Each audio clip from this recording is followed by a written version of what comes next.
opportunity, sustainability, and community. So thank you also for attending today. So I want to go quickly over my agenda for the proposal today. So I'm going to quickly go over the problem and then into the models of success behind my plan and then into my plan and then overview the budget. So I broke up the problem into two different subsections. So let's start off with consuming the facts. So basically, food insecurity. I want to go over the definition that I'm going to be covering today. So food insecurity is when a person has the inability to access nutritious or affordable food supplies. So it ultimately affects the whole entire community. So in 2010, approximately $130 billion of U.S. medical costs were associated with food insecurity and hunger. And hunger in general decreases work and academic performance and productivity. And also due to increases of poor health due to food insecurity, insurance rates also increase, therefore affecting the economy and society in general. So I want to go into the more individual aspect of food insecurity. So the National Health and Nutrition Examination Survey sort of reported that people of food insecure families had a significant lower intake of vitamins, such as vitamin A and C. So as you look at the graph on the right, the USDA recommends that people of normal healthy adults should consume about 1.8 cups of fruit and 2.6 cups of vegetables. However, a normal food insecure individual only takes approximately half of this at 0.96 cups of fruit and 1.43 cups of vegetables. So you can see that they do not have the opportunity to eat a healthy diet and live a healthy lifestyle. So as a result, a lot of them end up with poor health. So this can include poor mental health, like anxiety or depression, diabetes, hypertension, which is high blood pressure, and etc. So these are just to name a few. And although food insecurity affects the whole community, it affects children the most, because children are still developing and require food to grow and develop. So children from food insecure families have a 1.47 times more likely to develop internalizing problems such as poor mental health or behavioral problems, academic problems, and also 2 times more likely to have external problems such as poor health like diabetes or childhood obesity. So I would like to go over food insecurity, the poor man's disease. So basically it's because food insecurity really targets lower income families, because for 440 million Americans that also suffer from poverty suffer from food insecurity. So although poverty is too complex to solve, food insecurity isn't. And I would like to focus on the population of Essex County and specifically Montclair Township. So narrowing down from the 800,000 residents within Essex County, we're going to focus on Montclair Township, which is only 40,000 residents, which makes it more feasible for my proposal to be implemented. So basically, as you can see in the chart on the right, the amount of food insecure people in Essex County and the amount of people living in poverty in Essex County are approximately equal at about 18% for food insecurity people and 17% at people living in poverty. So focused on Montclair because over 6 of the schools are classified as Title I, which means 1 out of 5 children within these schools suffer from financial insecurity that qualifies them for free and reduced lunches. So it's definitely a problem in Montclair Township. So the next part of my proposal today is to go over the models of success. So we start with supermarkets. So annually, supermarkets discard 13.3 billion pounds of food, and a lot of this food is unspoiled. However, it cannot be sold because of expiration dates or shelf life. So due to fear of liability and negative legal repercussions, a lot of these food vendors discard these food items. However, they are unaware of the Bill Emerson Good Samaritan Food Donation Act, which basically states that if any organization, individual, or food vendor donates food to anybody in need, they cannot be legally held accountable for any negative repercussions because they gave it in good faith. So run by Feeding America and Food Finders. These are two nonprofit organizations that set up negotiations with supermarkets, such as Walmart, Target, Kroger, and Trader Joe's. And they basically collected this food, transported it to food banks, and provided the supermarkets with free transportation. So within a 10-year period, the amount of food donated to food banks increased from 1.9 billion to 4 billion.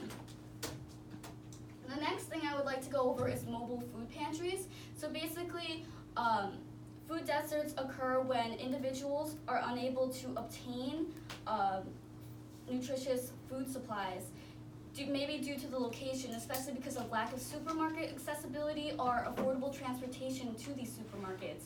So Feeding America has a food pantry, and that delivers non-perishable and free fresh or baked goods.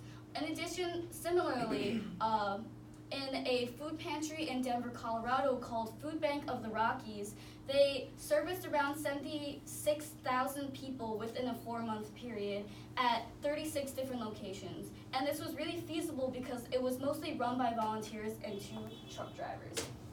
So the next paradigm I would like to go over is smart device technology. So using smart tech and mobile apps, we could potentially solve the food desert problem. So basically, contrary to popular belief, a Pew Research Center study stated that a lot of households making under $30,000 per year, 31% reported to be smartphone dependent, and 81% reported to have used the internet. So in this digital age, a lot of people actually use the internet, and I think it would be wasteful not to implement something that can connect this advancement of technology to the people in need.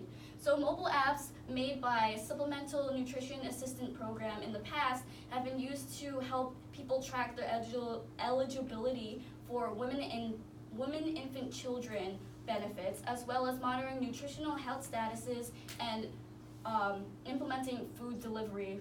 And some of these companies such as ShopRite, Dash's Market have done food deliveries in the past.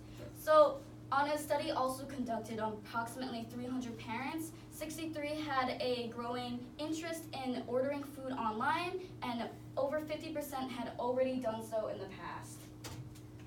So the next paradigm is the transportation management system. So it's really hard to transport a lot of food, especially if it's a lot of tons of food that are donated every single year. So it's very costly with labor and technology and equipment. Therefore, I was looking into different paradigms to reduce the cost of transportation. So I looked into supply chain management, which is basically an overview of transportation of products from manufacturing to retail. So one of the areas that a lot of food transportation falls short is 23% of costs are in storage and warehouse of food materials. So that's one place that we can reduce costs. In addition, we can implement the transportation management systems, which basically track the best and most efficient routes through GPS systems to figure out how to effectively deliver food. In addition, it has the radio frequency identification, which basically monitors the temperatures of storage systems, especially in mobile ones. So by reducing inefficiency within the process, you reduce costs. So the next part that I want to go to is the actual plan I would like to propose. So this is a 4-step plan that goes over negotiations of supermarkets and food banks, app development, and cheaper transportation, and mobile food pantries. So I would like to start with negotiations. So basically, if we start by creating negotiations between supermarkets and food banks, we can create a steady supply of food for food banks to give to the people in need. And as an example, as I said earlier, Feeding America has done this in the past, and if you inform the food vendors about the Bill Emerson Good Samaritan Food Act, this can reduce inhibitions of food vendors to donate food and encourage them to donate food by eliminating the chance of legal repercussions. In addition, we can also do app development, so that's the next step. And distributing app and creating an app that helps individuals within food deserts or people in need to obtain the food necessary by creating tracking software to personalize food deliveries. And again, in order to encourage supermarkets to donate their food, we need to decrease the cost of food transportation, because ultimately if the cost of food donation is greater than the cost of discarding the items, no supermarket would actually want to do it. So therefore, we need to figure out a way to cheaply transport. So through like all the paradigms, I've established that it is expensive to have warehouse storage. Therefore, if you follow a routine of pickup and drop off, like some of the food pantries have done in the past, you reduce the need for a warehouse because your food pantry is your warehouse, and this ultimately reduces costs. Some of the food pantries, as I mentioned in the past, is Feeding America's Food Pantry and Food Bank of the Rockies. And basically by implementing transportation management systems, we can monitor effective routes, reduce costs, and basically have it run by volunteers as well. So that would also reduce costs further. So how this connects to Montclair Township. So this is a picture of Montclair, and that's the next picture in the middle is a picture of how many approximate food banks there are. So there's only 2, and they're in 1 mile of each other. So therefore, it's not very good for people who are on the outskirts of Montclair to obtain the help that they need, especially if there's only 2 locations. Therefore, by connecting with the 8 major supermarkets within Montclair Township, like such as Whole Foods or more local ones like King's Food Store, we could probably connect the mobile pantry to make it very successful for the people who need help to get help. So I'd like to go over the budget.